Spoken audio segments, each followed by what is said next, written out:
साहेब, राज्यसभा निवडणुकांची घोषणा झाली आहे. महाराष्ट्रातून 7 खासदार निवडून जातील राज्यसभेवर. महाविकास आघाडीकडे एक सदस्य राज्यसभेवर पाठवण्याची ताकद आहे, आमदारांचं संख्याबळ आहे.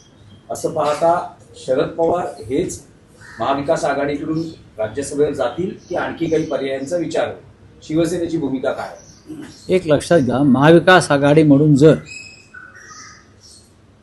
ही जागा आम्ही लढणार असं ठरलं तर महाविकास आघाडीचे तिन्ही पक्ष एकत्र बसतील.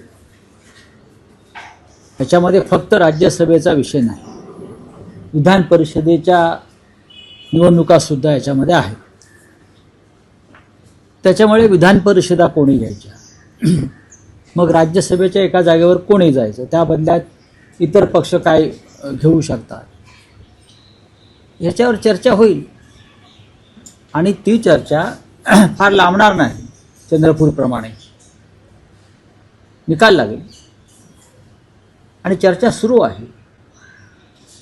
जागा एकच आहे आणि महाविकास आघाडी 3 प्रमुख पक्ष आहे आणि तिन्ही पक्षाचे लोक निवृत्त होत आहेत. स्वतः शरद पवार साहेब निवृत्त होत आहेत आणि त्यानंतर इतर काही प्रमुख सदस्य निवृत्त होतात. शिवसेनेचे एक सदस्य निवृत्त होत आहेत, काँग्रेसचे निवृत्त होत आहेत. अशा वेळेला तिन्ही पक्षाच्या लोकांनी एकत्र बसून राज्यसभा आणि विधान परिषदा या संदर्भात निर्णय आणि वाटप हे तात्काळ पूर्ण करावं लागेल आणि त्याची प्रक्रिया आता सुरू होईल. पण काँग्रेस पाठिंबा देईल का? म्हणजे शरद पवारांच्या नावाला पाठिंबा देईल का? कारण असं आहे की विलिनीकरणाच्या चर्चा बघा, विलिनीकरणाच्या फक्त चर्चा असतात.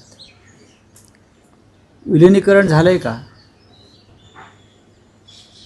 चर्चेवरती विश्वास ठेवता येत नाही. बातम्या येतात, अफवा पसरतात, पण या क्षणी शरद पवार किंवा त्यांचा पक्ष महाविकास आघाडीत आहेच, हे सुद्धा नाकारता येणार नाही. त्यांच्या पक्षातर्फे कोणी अधिकृतपणे असं जाहीर केलेलं नाही की आम्ही महाविकास आघाडीचा घटक नाही किंवा आहोत. ते आहेत. लोकसभेला आम्ही एकत्र होतो, विधानसभेला आम्ही एकत्र होतो, महानगरपालिकांमध्ये एकत्र होतो. त्याच्यामुळे ते महाविकास आघाडीमध्ये आहेत. काँग्रेस आहे आणि शिवसेना आहे. तिघांना एकत्र बसून निर्णय घ्यावा लागेल. पण राऊतसाहेब, तुम्ही 2 दिवसापूर्वी असं म्हणाला होता की शरद पवारांनी ही इच्छा व्यक्त केली आहे की त्यांना राज्यसभेवर जायचे आहे. शिवसेना युबीटी, तुम्ही आणि पवारांची चर्चा झाली.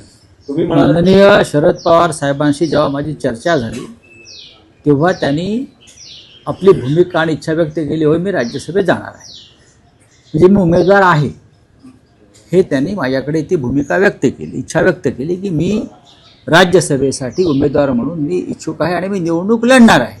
आता ह्याच्यावर महाविकास आघाडी चर्चा होईल, कारण प्रत्येकाचे सदस्य निवृत्त होत आहेत. पण जेव्हा शरद पवार साहेबांसारखा ज्येष्ठ नेता जेव्हा अशा प्रकारे इच्छा व्यक्त करतो तेव्हा त्याच्यावरती वेगळी चर्चा होते.